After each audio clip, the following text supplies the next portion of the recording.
අයිබෝවන් සුබ සන්ධ්‍යාවක්. සියලු සමීක්ෂණ වාර්තා නැවතත් තහවුරු කළ ලංකාවේ අංක 1 ප්‍රවෘත්ති ප්‍රකාශය. පැත්ත ගියත් ඇත්ත කියන හිරු සවස 6:55 ප්‍රධාන ප්‍රවෘත්ති ප්‍රකාශය සමගින් මම මදුශාන්ත සිල්වා. මම රෝෂිනී විජේසූරිය මුලින් අවධානය දවස උණුසුම් කළ සිරස් තල වෙත.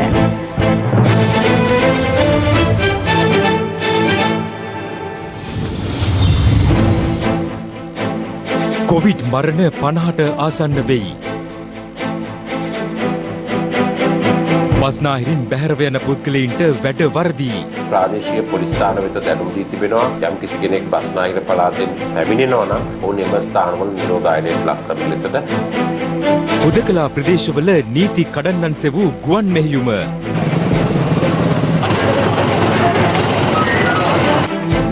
දින 5ක් තුළ කොළඹින් කොවිඩ් ආසාදිතයින් 1083 දෙනෙක්. බෝගම්බර රැඳවියන් PCR පරීක්ෂණ ඉල්ලා උද්ඝෝෂණයක. 2020 විසර්ජන පනත් කෙටුම්පත ඡන්දයකින් තොරව සම්මත වෙයි. හින්දු සම්මේලනයත් කොවිඩ් මරණ භූමිදානයට අවසර ඉල්ලයි. මේ රටේ වෙනම පිරිසක් භූමිදාන කරන්න ඕනේ කියලා ඉල්ලනවා නම් හින්දුවරු නැටිට අපිටත් ඉල්ලීමක් කරන්න වෙනවා. ඊයේ පස්වරුවේ සිට බස්නාහිර පළාතෙන් පිට වූ පිරිස් හඳුනාගෙන ඔවුන් දැනට සිටින ස්ථානවලම නිරෝධායනයට යොමු කිරීමට පියවරගෙන තිබෙනවා. පොලිස් මාධ්‍ය ප්‍රකාශක නියෝජ්‍ය පොලිස්පති අජිත් රෝහණ මහතා ප්‍රකාශ කළේ බස්නාහිරින් පිටවීමට අවසර ලබා දෙන්නේ අත්‍යවශ්‍ය සේවාවන් සීමිත සංඛ්‍යාවක් සඳහා පමණක් බවයි. මේ අතර සති අන්තයේ නිරෝධායන ඇඳරි නීතිය පැනවීමක් සිදු නොවන බව යුද හමුදාපති ලුතිනන්ට් ජෙනරාල් ශවේන්ද්‍ර සිල්වා මහතා සඳහන් කළා. දවසේ පුවත. කොවිඩ් ව්‍යාප්තිය වැළැක්වීමේ අරමුණින් ලබන 15 වැනිදා මධ්‍යම රාත්‍රිය තෙක් කිසිවෙකුටත් බස්නාහිර පළාතෙන් පිටවීමට ඉඩ නොදෙන බව යුද හමුදාපති ලුතිනන්ට් ජෙනරාල් ශවේන්ද්‍ර සිල්වා මහතා ඊයේ ප්‍රකාශ කළා. මෙම තීරණය ගෙන තිබුණේ ජනාධිපතිවරයාගේ ප්‍රධානත්වයෙන් කොවිඩ් මර්ධන කාර්යසාධක බලකාය ඊයේ පස්වරුවේ රැස් වූ අවස්ථාවේදී. ඒ අනුව එම අවස්ථාවේ සිට බස්නාහිර පළාතෙන් ජනතාව පිටවීම පොලිසිය විසින් අත්හිටුවනු ලැබුවා. කුමන හේතුවක් මතවත් අද හෙට සෙනසුරාදා සහ ඉරිදා බස්නාහිර පළාතෙන් පිටවීමට අවස්ථාව ලැබෙන්නේ නැහැ. ඒ වගේම බස්නාහිර පළාතෙන් පිටතට කිසිම ආකාරයක පොදු ප්‍රවාහන සේවාවන් ක්‍රියාත්මක වන්නේ නැහැ. කෙසේ නමුත් බස්නාහිර පළාත තුලට ඇතුළු වීමට බාධාවක් නැහැ. එසේ ඇතුළු වුවත් නැවත පිටවීමට හැකියාව ලැබෙන්නේ ඉරිදායින් පසුව. පොලිසිය මීට පෙර නිකුත් කරලා තියෙනවා යම් ආයතන 112ක සේවක සේවිකාවන්ට හැඳුනුම්පත භාවිතා කරමින් ගමන් කිරීමට. නමුත් එය මේ සඳහා අදාළ වෙන්නේ නැහැ. ඒ චක්‍රලේඛනය අවලංගු කර තිබෙනවා. කෙසේ නමුත් අතිශය අත්‍යවශ්‍ය සේවාවක් වෙනවා නම් උදාහරණයක් ඇටියට සෞඛ්‍ය, ජලය, විදුලිය, sannivedana, මාධ්‍ය නැත්නම් ආහාර ඖෂධ සම්බන්ධ අත්‍යවශ්‍ය සේවාවක් වෙනවා නම් එම ආයතන වලට පමණක් හැකියාවක් තිබෙනවා. අදාළ මාර්ග බාධක වලදී තමුන්ගේ රාජකාරී හැඳුනුම්පත පෙන්වීමෙන් ගමන් කිරීම. ඒ වගේම අපි ප්‍රාදේශීය පොලිස් ස්ථාන වෙත දැනුම් දී තිබෙනවා යම් කිසි කෙනෙක් බස්නාහිර පළාතෙන් පැමිණෙනවා නම් ඔවුන් සම්බන්ධයෙන් නිරන්තරව විමර්ශනයක් කරන්න ඒ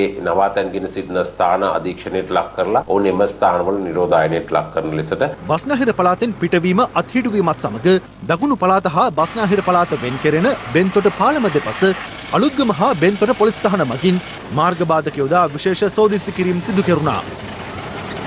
බස්නාහිර පළාතෙන් පිටවීම තහනම් කරමින් රජය ඊයේ පස්වරුවේ දැනුම් දුන් තීරණය නොදැන පැමිණි පිරිස් හරවා යවුණේ මෙලෙසින්.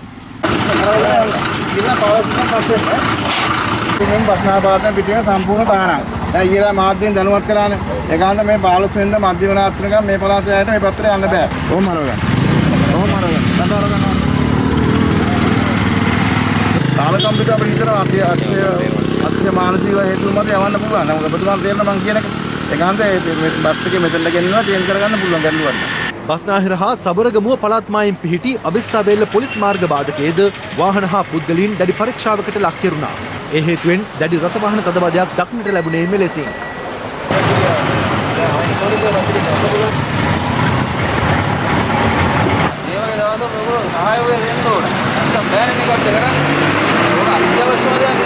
මේ අතර බස්නාහිර පළාත හා දකුණු පළාත වෙන් කරන වැලිපැන්න අධිවේගී පිවිසුම අසරද පොලිස් මාර්ග බාධක යොදා විශේෂ සෝදිසි කිරීම සිදු කෙරුණා.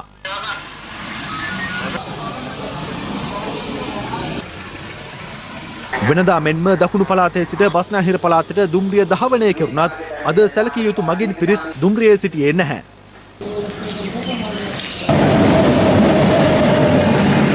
මේ අතර පිට පළාත්වල සිට අද උදෑසන කොළඹට පැමිණි ඇතැම් පිරිස් පැවසුවේ තමන් බස්නාහිර පළාතෙන් පිටවීමට අවසර නොදෙන තීරණය නොදන්නා බවයි.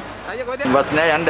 ඉතින් පාළ වෙනකන් අපි ඉන්නවා. ඒ දැනගෙන හිටියේ නැද්ද ඉතින්? නෑ දැනගෙන හිටියේ නෑ. ඔදිල්ලෙන් නාවේ අපහු යනවා. දන්නේ නැතුව දාවේ. දන්නේ නැතුව ආවේ. ඊයේ රේ 10ට නේ කිව්වේ. 10 බස් අපි කොයිද ඉන්නේ පාරද? අපි අනාත. ඔතන නෑ මොනවා කරන්නද මේ දේ නිසා ඉතින් කවුරුත් පරිස්සම් වෙන්න ඕනේ. මං කුලිය අපිට යන්න. කුලිය අපිට යන්න බෑනේ. ආරම්භයට යන්න නැද්ද? බස්නාහිරෙන් එළියට යන්න බෑ. මොකද මේක දන්නේ නැතුව දාවේ. ඔව් මම අර වැඩට යන්නේ. කොහෙද මේ ටීවීත් අර යන්නේ? මස් කෙලියේ යන්න බෑනේ. ඔව්. එන හිටපු දෙයට යන්න වෙනවා.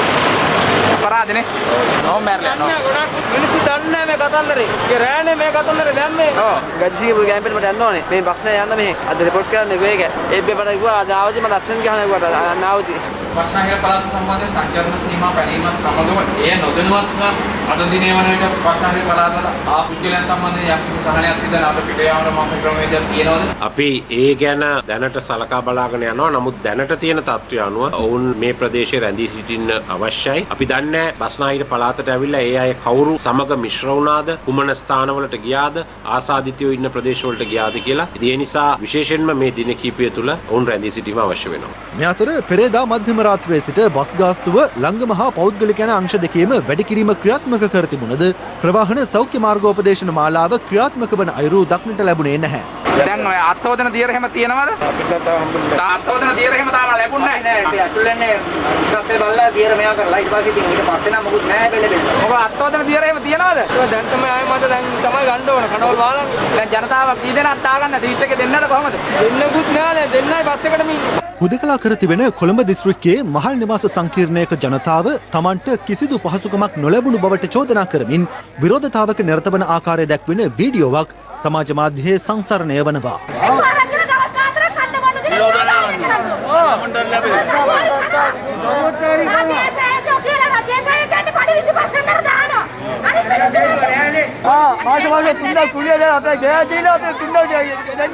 ජනතුමනි අපිට සානාධාර දෙන්න. සානාධාර කියන්නේ ෆන්ඩා එක. දාදා කර්මන්ත දෙනානේ ඒක දෙන්න. මේ අතර එළඹෙන 14 වෙනිදාට යෙදී ඇති දීපාවලි උත්සවය COVID-19 වෛරසය පැතිරීම වැළැක්වෙන ආකාරයෙන් සැමරිය යුතු ආකාරය පිළිබඳ සෞඛ්‍ය අමාත්‍යාංශය මගින් මාර්ගෝපදේශ මාලාවක් නිකුත් කර තිබෙනවා. ඒ අනුව ජනතාව එක්රැස් නොවී දැනට රැඳී සිටින ස්ථානයේම රැඳී සිටිය යුතුයි. දුරගමන් නොගොස් නිවසේ රැඳී සිටිමින් දීපාවලි සැමරිය යුතුයි. කෝවිල් හෝ වතු ආශ්‍රිතව ආගමික උත්සව නොපැවැත්විය යුතුයි. වහා ගිනි ඇවිලෙන සුළු ඇල්කොහොල් සහිත සනීපාරක්ෂක දියර භාවිත කර දෑත් සෝදා ආලෝක පහන් දැල්වීම නොකළ යුතුයි. ආගමික කටයුතු වලට පෙර සහ පසු සබන් දමා දෑත් සේදිය යුතුයි. අතට අතදීමෙන් සහ වැළඳ ගැනීමෙන් තොරව ආයුබෝවන් හෝ වණක්කම් කියමින් සුබ පැතිය යුතුයි. මේ අතර නියමිත දුරස්ථභාවයන් තබා නොගැනීම සහ මුව ආවරණ නොපැළඳීම හේතුවෙන් ඊයේ දිනේදී පුද්ගලයන් 21ක් අත්අඩංගුවට ගෙන තිබෙනවා. ඒ අනුව පසුගිය කාල සීමාව තුළදී මුව ආවරණ හා දුරස්ථභාවය ඇතුළු සෞඛ්‍ය රීතීන් උල්ලංඝනය කළ පුද්ගලයන් 158ක් අත්අඩංගුවට ගත් බවයි පොලිසිය ප්‍රකාශ කළේ. මේ අතර සතියන්තයේ නිරෝධායන ඇඳිරි නීතිය පැනවීමක් සිදු නොවන බව යුද හමුදාපති ලුතිනන්ට් ජෙනරාල් ශවේන්ද්‍ර සිල්වා මහතා ප්‍රකාශ කළා. සතියන්තයේ ඇඳිරි නීතියක් යොදවීමට කිසිදු බලාපොරොත්තුවක් නැහැ. නමුත් සතියන්තය කියන්නේ තව දින 3ක් තිබෙනවා. ඕනම අවස්ථාවක අවශ්‍යතාවයක් තිබුණොත් හුදකලාවක් හෝ ඇඳිරි නීතියක් දාන්න පුළුවන්. නමුත් ඇඳිරි නීතියක් දාන්න කිසිම අවශ්‍යතාවයක් නැහැ. රටේ ජනතාව බුද්ධිමත්. රටේ ජනතාව දන්නවා කොවිඩ් තිබෙනවා කියලා. රටේ ජනතාව දන්නවා මහ ජනතාව එකට එක්රැස් වෙන තැන්වල ටිකක් යම් කිසි ආකාරයේ අවදානමක් තියෙනවා කියලා. ජනතාව මං හිතන්නේ මොන දෙයක් තිබුණත් බුද්ධිමත්ව කටයුතු කරයි කියලා අපි බලාපොරොත්තු වෙනවා. තවත් කොවිඩ් ආසාදිතයින් 277 දෙනෙකු අද දිනේ වාර්තා වීමත් සමග පෑලියගොඩ සහ මිනුවන්ගොඩ පුකුර 12000 සීමාව පසු කර ගියා. මේ අතර අද දිනේ තවත් කොවිඩ් ආසාදිතයින් දෙදෙනෙකු ජීවිතක්ෂයට පත්වීමත් සමග මෙරට කොවිඩ් මරණ සංඛ්‍යාවද 48 දක්වා ඉහළ ගියා.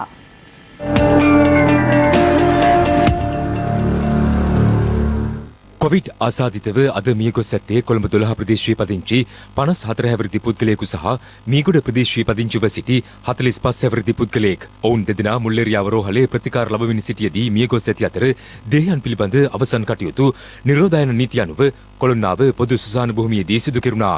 ඊයේ මියගිය පුද්ගලයන් වූයේ පාන්දුර ප්‍රදේශයේ පදිංචිව සිටි අවුරුදු 80ක පිරිමි පුද්ගලයෙක්, කොළඹ 11 ප්‍රදේශයේ පදිංචි අවුරුදු 40ක පිරිමි පුද්ගලයෙක්, කැලණිය ප්‍රදේශයේ අවුරුදු 45ක පිරිමි පුද්ගලයෙක්, කොළඹ කොළඹ 10 මාලිගාවත ප්‍රදේශයේ 68 හැවිරිදි කාන්තාවක් සහ ඉඹුල්ගොඩ ප්‍රදේශයේ පදිංචිව සිටි 63 හැවිරිදි පුද්ගලයෙක්.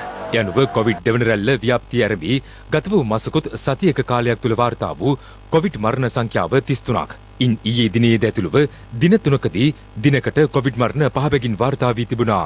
ඊයේ වාර්තා වූ ආසාදිතින් 625 දෙනා අතුරින් වැඩිම ආසාදිතින් සංඛ්‍යාව වන 264 වාර්තා වන්නේ කොළඹ දිස්ත්‍රික්කයෙන්. ගත වූ දින කිහිපය තුළ කොළඹ දිස්ත්‍රික්කයේ වැඩිම ආසාදිතින් වාර්තා වී ඇත්තේ ඊයේ දිනේදී. ඒ අනුව ගෙවුණු දින 5ක කාලය තුළ කොළඹ දිස්ත්‍රික්කයෙන් වාර්තා වූ මුළු ආසාදිතින් සංඛ්‍යාව 1083ක්. ගම්පහ දිස්ත්‍රික්කයෙන් 136 දෙනෙකු සහ කළුතර දිස්ත්‍රික්කයෙන් 18 දෙනෙකු වාර්තා වුණා. මේ අතර කොළඹ ප්‍රාදේශීය ලේකම් කාර්යාලයේ සංවර්ධන නිලධාරිණියක් ඇතුළු 5 දෙනෙකුට කොවිඩ් වෛරසය ආසාදනය වීම හේතුවෙන් එම කාර්යාලය තාවකාලිකව අවසා දැමීමට කටයුතු කෙරුණා. ඔවුන් ආසාදිත තත්ත්වයට පත් වුණේ අපි හිතන්නේ එතන බලපත්‍ර ලබා ගැනීමට පැමිණි පුද්ගලයන්ගෙන් වෙන්නේ නැති කියලා තමයි. ආසාදිත තත්ත්වයේ මත අපි තීරණයක් ගත්තා කොළඹ දිස්ත්‍රික්කයේ පිහිටි කොළඹ ප්‍රාදේශීය ලේකම් කාර්යාලයේ තාවකාලිකව දින කිහිපයකට රාජකාරී කටයුතු අත්අඩංගුවට කොළඹ ප්‍රාදේශීය ලේකම් කාර්යාලයෙන් සිදු කරන සියලුම රාජකාරී කටයුතු මේ වෙනකොට දිස්ත්‍රික් ලේකම් කාර්යාලය මගින් අපි සිද්ධ කරනවා. පත්තරමුල්ල ප්‍රදේශයේ සිදු කළ අහඹු PCR පරීක්ෂණ මගින් නගරයේ සිටි එක් යාචකයෙකුට කොවිඩ් ආසාදිත බවට හඳුනාගෙන තිබෙනවා. ඒ අනුව තවත් යාචකයින් 8 දෙනෙකු නිරෝධායනට යොමු කෙරුණා. මේ අතර පොලිසියේ කොවිඩ් ආසාදිතින් සංඛ්‍යාව 686ක් දක්වා ඉහළ ගොස් තිබෙනවා. පොලිස් නිලධාරීන් 3000කට ආසන්න සංඛ්‍යාවක් නිරෝධායන මධ්‍යස්ථානවල සිටිනවා. ඔවුන් අතරින් තමයි දිනපතා මේ කොවිඩ් රෝගීන් බිහි වෙන්නේ. සාමාන්‍ය රාජකාරී කරන 87000ක් පොලිස් නිලධාරීන් නිරුපද්‍රිතව මේ රෝගය වළක්වා ගැනීමට අවශ්‍ය නිසි පියවර අරගෙන ඔවුන්ගේ ඒ කටයුතු ඒ ආකාරයෙන් සිදු කරනු ලබනවා.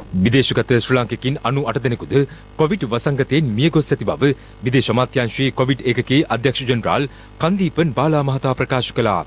මියගිය අය අතුරින් 80 දෙනෙක් වාර්තා වන්නේ මැද පෙරදිග රටවල් වලින්.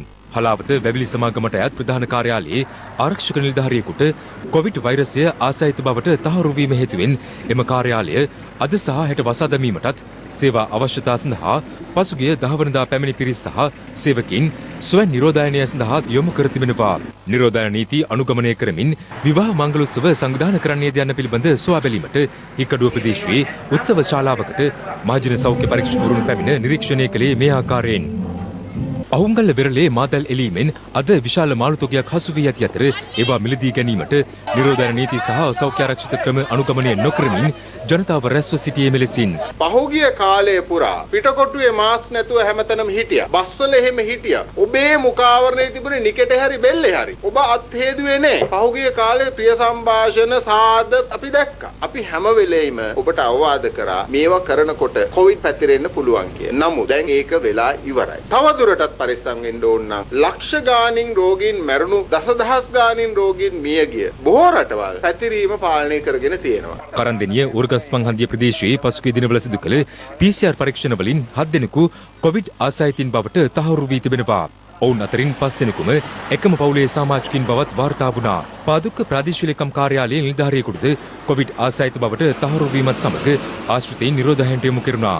ඔහු හොරණ ප්‍රදේශයේ පදිංචිකරුවෙකු වන අතර පෑලියගොඩ මත්ස්‍ය වෙළඳ පොලේ ආසාදිතයෙකුගේ ආශ්‍රිතයෙකු බව අනාවරණ වී තිබෙනවා. මේ අතර ගාල්ල කරන්දෙනිය ප්‍රදේශයේ මව පියා සහ 7 හැවිරිදි දරුවෙකුට COVID-19 ආසාදනය වී තිබෙනවා. මෙම ආසාදිතින් හම්බන්තොට සහ කඹුරුගම රෝහල් වෙත යොමු කිරීමට කටයුතු කර තිබෙනවා.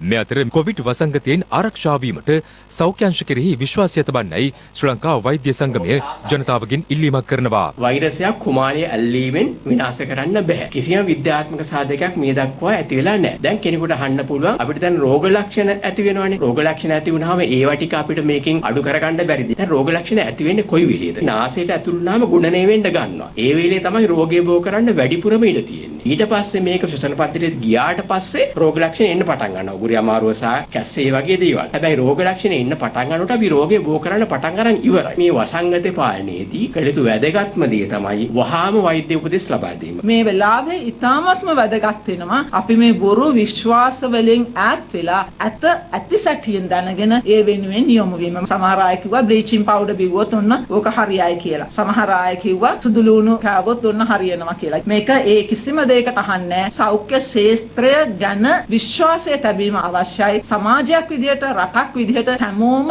එකමගේ මේක ගැන දැනුවත් වෙන්න, මාස්ක් එක දාන්න, අත සෝදන්න සහ දුරස්ථභාවය රඳන්න. තමන්ට PCR පරීක්ෂණ කරන ලෙස ඉල්ලමින් බෝගම්බර පැරණි බන්ධනාගාරයේ රැඳවියන් පිරිසක් අද එහි වහලේ මතු නැගී උද්ඝෝෂණයක නිරත වුණා. කෙසේ වෙතත් බන්ධනාගාර කොමසාරිස් ජෙනරාල් තුෂාර උපුල්දෙනිය මහතා ප්‍රකාශ කළේ මේ වන විට දිවයින පුරා බන්ධනාගාර රැඳවියන් 9500කගේ පමණ PCR පරීක්ෂණ සිදු කර ඇති බවයි. මේ වන විට දිවින පුරා බන්ධනාගාර ආශ්‍රිතව රැඳවියන් 158 දෙනෙකු COVID-19 ආසාදිතයින් බවට පත්ව තිබෙනවා. ඊට අමතරව බන්ධනාගාර නියාමකවරු 30 දෙනෙකු හා බන්ධනාගාර වෛද්‍ය කාර්ය මණ්ඩලයට අයත් ඖෂධ සංයෝජකවරියක්ද ආසාදිතයින් වී ඇති බවයි බන්ධනාගාර දෙපාර්තමේන්තුව පවසන්නේ. මේ අතර මේ වන විට නිරෝධායන මධ්‍යස්ථානයක් බවට පත් කර ඇති පැරණි බෝගම්බර බන්ධනාගාරයේ වහලය මත නැගී රැඳවියන් පිරිසක් අද පෙරවරුවේ උද්ඝෝෂණයක නිරත වුණා. රැඳවියන් මෙහිදී ප්‍රකාශ කළේ කොවිඩ් ආසාදිතයින් හා නිරෝධායනට යොමු කළ පිරිස්ද එක්ව රඳවා තැබීම අනෙක් රැඳවියන්ගේ සෞඛ්‍යයට තර්ජනයක් බවයි. උද්ඝෝෂණයේ නිරත පිරිස ඉල්ලා සිටියේ තමන්ට ඉක්මනින් PCR පරීක්ෂණ සිදු කරන ලෙස හෝ වෙනත් බන්ධනාගාරයකට මාරු කර යවන ලෙසයි.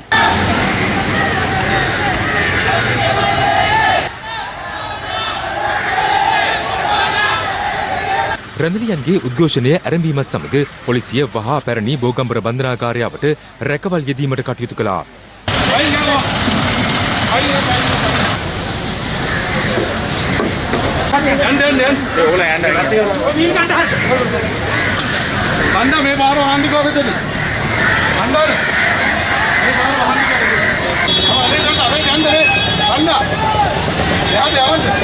පස්වරු 1:30ට පමණ බන්ධනාගාර බස් රථ පැමිණ රැඳවියන් පිරිසක් මීගමු හා කෑගල්ල බන්ධනාගාර වෙත රැගෙන යාමටයි කටයුතු කළේ.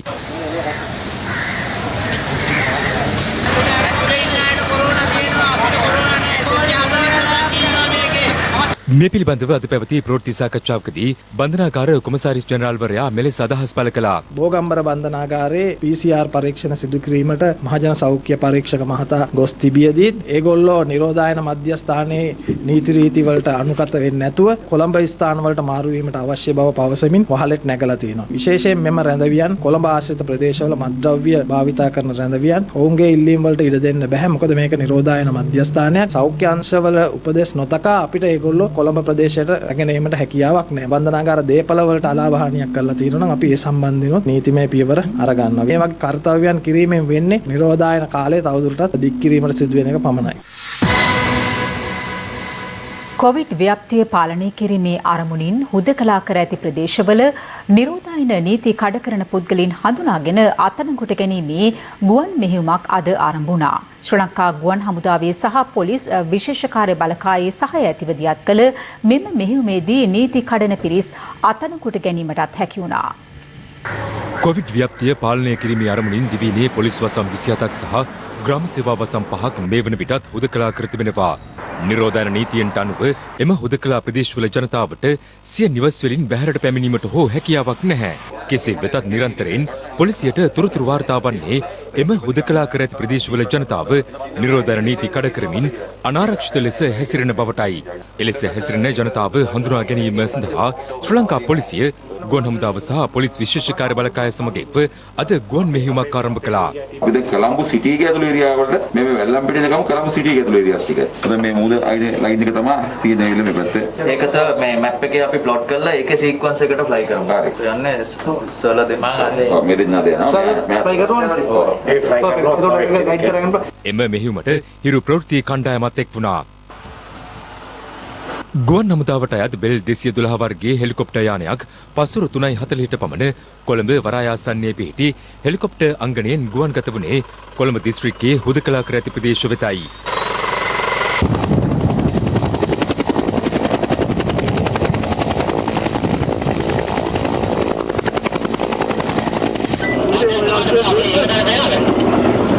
යනුව මට්ටක්කුලිය මෝදර බ්ලූමැන්ඩල් කොටහේන ග්‍රෑන්ඩ් පාස් වෙරළබඩ ආදුරුපු වීදිය දෙමටගොඩ බොරැල්ල මාලිගාවත්ත සහ කෙසෙල්වත්ත යන ප්‍රදේශ නිරීක්ෂණයට ලක් වුණා.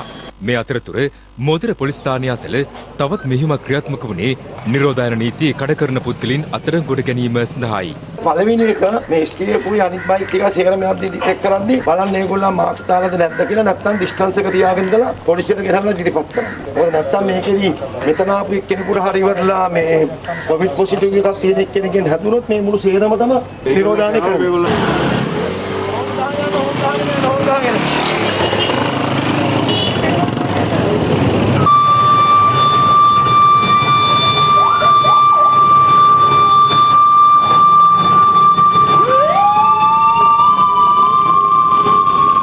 මෙම මෙහෙයුම සඳහා ගුවන් හමුදාවේ ඩ්‍රෝන යානාද යොදා ගැනුණා.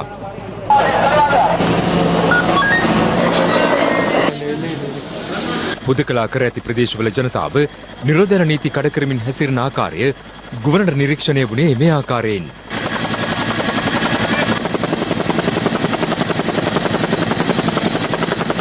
එලෙස නීති කඩකරන්නන් පිළිබඳ ගුවනේ සිට දැනුම් දුන්නේ එම ප්‍රදේශවල විශේෂ ජංගම සංචාරයේ නිරත වන පොලිස් සහ පොලිස් විශේෂ කාර්ය බලකා කණ්ඩායම් වෙතයි.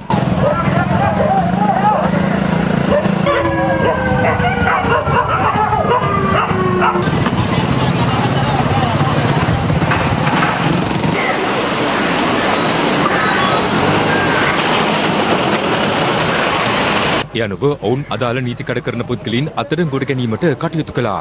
දැන් මේක ඇහිලා දන්නවනේ මෝදර වට්ටක් කුලිය ලොක්ඩවුන් ඒරියා. එළියටවත් බහින්න බෑ ඒකයි වැඩි. දෙල්ලෙන්නවත් බෑ. ගෙදර ඉන්න ඕන. ඒකයි. අවනේ ගන්න දෙන්නේ.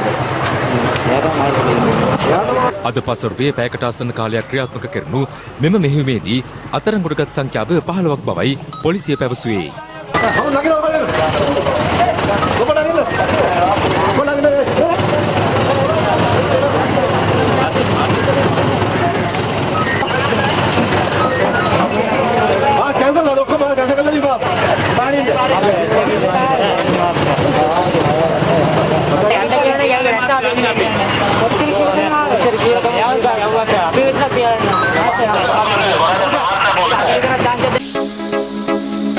දවසේ පුවත කොරෝනා වෛරසය පැතිරීම වළක්වන්න සබන් යොදා දෑත් සෝදන්න. අපි රැකී රටම රකිමු. පෑන් ඒෂියා බැංකුවෙන් පණිවිඩයක්. එදිනෙදා ඔබේ මුළු සිරුරටම රැකවරණයක්. සුදේශී කොම්බ සබන්.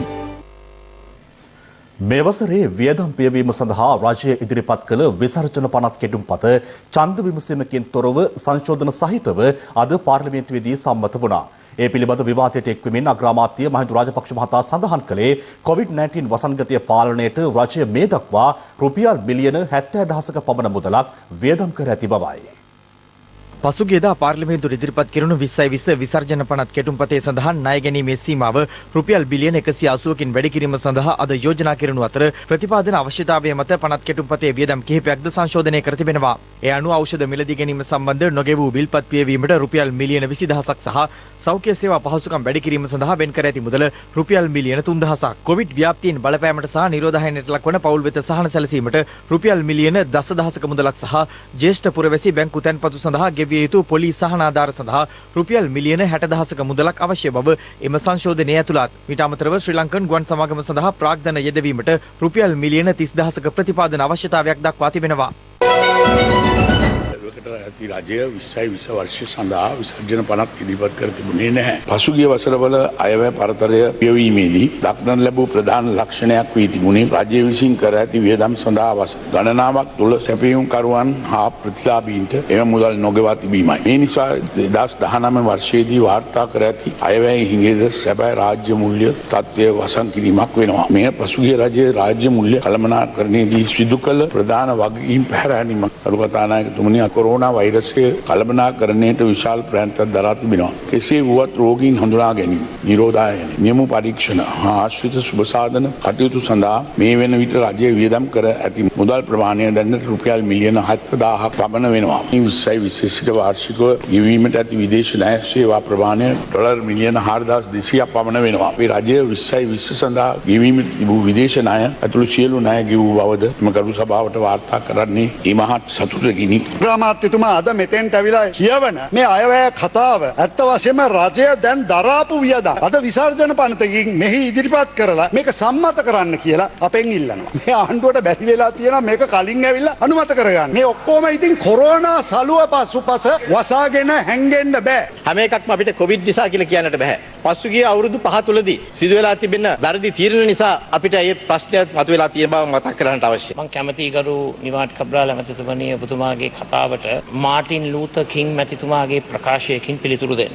නිර්ව්‍යාජ නොදැනුවත් භාවය හා දැනුවත් අඥාන බව තරම් භයානක වූ අන් කිසිවක් මෙලොව නොමැත. පළවෙනි කාර්තුවේ 2020 ආර්ථික වර්ධන වේගය පිළිබඳව සංඛ්‍යා ලේඛන ඉදිරිපත් කරා. ඇයි දෙවෙනි කාර්තුවේ තුන්වෙනි කාර්තුවේ ආර්ථික වර්ධන වේගය පිළිබඳ දත්ත ඉදිරිපත් කරන්නේ නැත්? දැන් මේ ආර්ථික වර්ධන වේගය පිළිබඳ දත්ත ඉදිරිපත් කරන්නේ නැතිකොට මොකද වෙන්නේ? දේශීය සහ ජාත්‍යන්තර දෙකේම විශ්වාසනීයත් සම්පූර්ණයෙන්ම පළුදු වෙනවා. මොනම හේතුවකටවත් අපි විපක්ෂයක් හැටියට පිට රටවල් වලට ගිහිල්ලා ඕපදූප කියන්නේ ඒව එහෙම සිදුණු කාලයක් තිබෙන්න ඇති. නමුත් ඒ කාලේ දැන් ක්‍රියාත්මක වෙන්නේ නැහැ. මේ කුහකම විපක්ෂය හැටියට ඉතිහාසගත වන විපක්ෂය තමයි අද මේ කණ්ඩායම. අපි නීතියෙන් පිට කිසිම දෙයක් කළා නැහැ. තමුන්නාන්සලා මොකද්ද කරේ? ඒ බිල්පත් පියවීම මගහැරලා 9.6ක අයවැය හිඟයක් එක්ක තමයි එදා ගෝඨාභය රාජපක්ෂ ජනාධිපතිතුමා මේ රට බාරගත්තේ. බොහොම සානුකම්පිතව මේක අහන්න.